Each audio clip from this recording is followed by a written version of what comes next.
Ayan, mayroon na naman tayong lulutuin ngayon, ang almusal natin.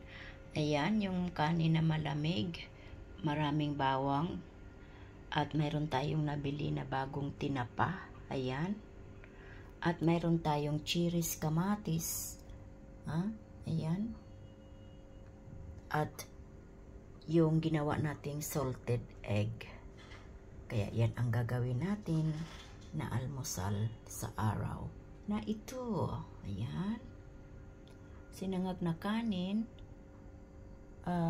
salted egg with cherry cheese, cherry tomato, unsalted egg, and may tatlong tinapa. Ito yung gagawin natin na almusal, kaya ating gagawin now. Ayan, piniprito na natin yung tinapa natin. Dandahan lang yung ito para sa maganda ang pagkaluto. Pagsikan pa ako. At ayan na yung sinangag natin na kanin. Masangag na natin. Ayan, yan ang parte. Diba? Masarap na almusal.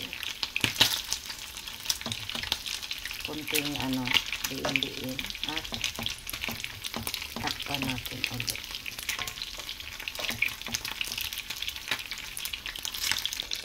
Lagyan natin ng kunting soy sauce. Ayan, ilang patak lang, kunti lang po siya.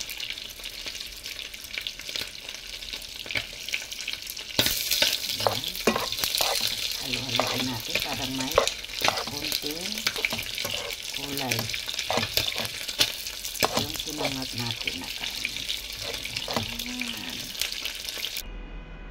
Ayan na siya, ready na for breakfast.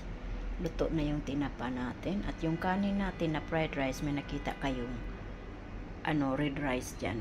Yung natira kong kanin na konti lang. At ayan na yung itlog na maalat at yung cherry tomato natin. Ayan na.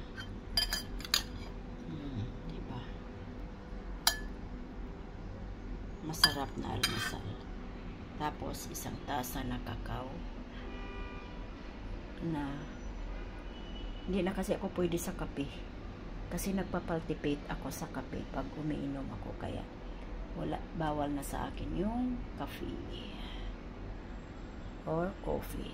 Ayan, our breakfast for today.